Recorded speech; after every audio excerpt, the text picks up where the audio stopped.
Sobat investor yang ada di rumah sekarang, penting banget kalian untuk memerhatikan saham secara fundamental, mau sebagus apapun saham itu. Kenapa saya bilang kayak gitu? Temukan jawabannya setelah yang satu ini.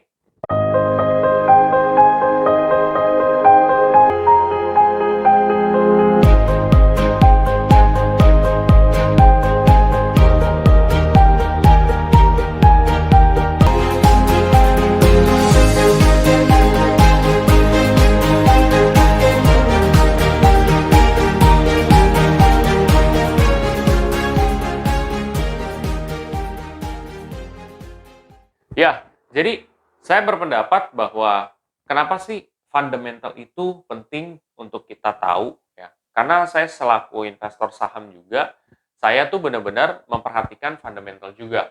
Selain daripada kinerja yang ada ya. Misalkan kalau kalian lihat kinerjanya ini dalam beberapa bulan terakhir tiba-tiba naik meroket begitu, kalian itu harus cari alasan dan sebabnya juga gitu ya. Termasuk dari beberapa aspek kayak debt to equity ratio, return on asset, return on equity, payout ratio gitu. Itu bisa menjadi referensi lainnya. Selain daripada alasan, oh ini masuk akal nih. Kenapa dia tinggi? Karena begini, karena begini, karena begini. Gitu. Tetapi ada aspek lain yang seperti yang saya bilang tadi, debt to equity ratio dengan kawan-kawannya. Oke. Itu sangat penting banget karena secara fundamental, kalau misalkan dia kuat, ya, otomatis ketika tiba-tiba kondisinya berubah drastis, itu dia tidak terlalu ngebanting gitu loh kondisinya, atau kurvanya itu tidak terlalu ngebanting. Jadi mereka cukup cukup kuat lah dalam situasi seperti itu. Tetapi kalau saham-saham yang fundamentalnya nggak bagus, takutnya itu bisa jadi saham gorengan gitu. Terus jadi tiba-tiba naik, tiba-tiba blok jatuh gitu. Makanya tetap kalian itu harus memerhatikan fundamentalnya juga. Karena selain kita ingin mendapatkan keuntungan, kita juga ingin mendapatkan keamanan kan. Nah, keamanan itu bisa dilihat dari fundamental dari saham tersebut. Nah, oke. Kalau secara fundamental biasanya saya sendiri sih ngelihat dari debt to equity ratio yang sangat krusial. Ya, debt to equity ratio misalkan dia itu tinggi atau kecil atau sedang. Bagaimana cara tahu debt to equity ratio itu kecil, besar, sedang?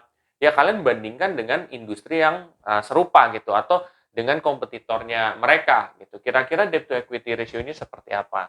Oh, kalau misalkan tergolong kecil itu cukup bagus. Artinya perusahaan ini hutangnya tidak banyak.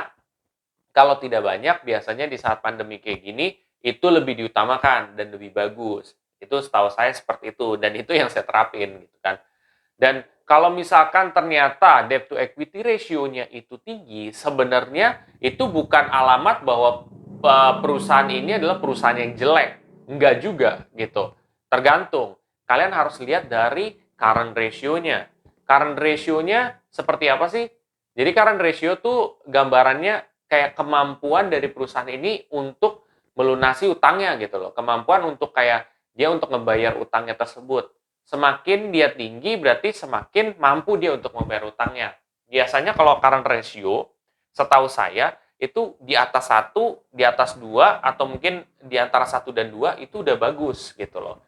Dan itu kalau misalkan debt to equity ratio-nya itu ternyata tinggi, tapi current ratio-nya itu di atas 1 atau mendekati 2 atau mungkin di atas 2, itu nggak apa-apa, itu masih bagus gitu. Berarti perusahaan ini mampu untuk melunasi utangnya gitu. Jadi kita selain daripada melihat debt to equity ratio, tapi kita juga lihat current ratio.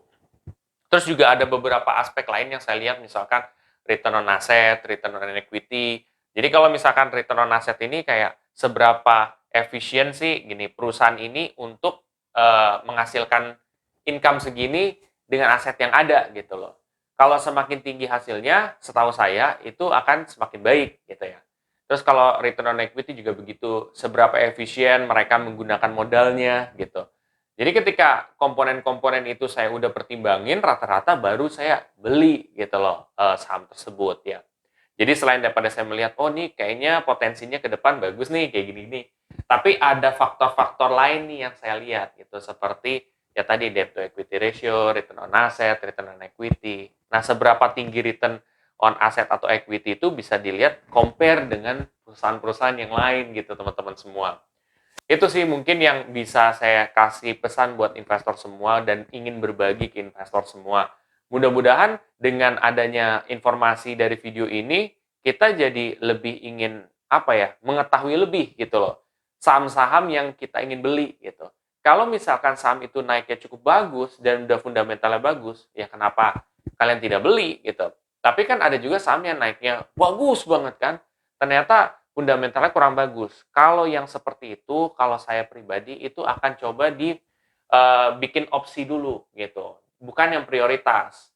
Kalau misalkan kalian ada duit lebih, masukin ke situ nggak apa-apa. Tetapi kalian harus lebih mantau terus gitu loh, perkembangannya seperti apa. Karena saham-saham yang nggak punya fundamental kuat kan itu agak riskan ya gitu. Tapi kalau misalkan kalian tepat, kalian bisa dapat keuntungan yang besar sebenarnya teman-teman.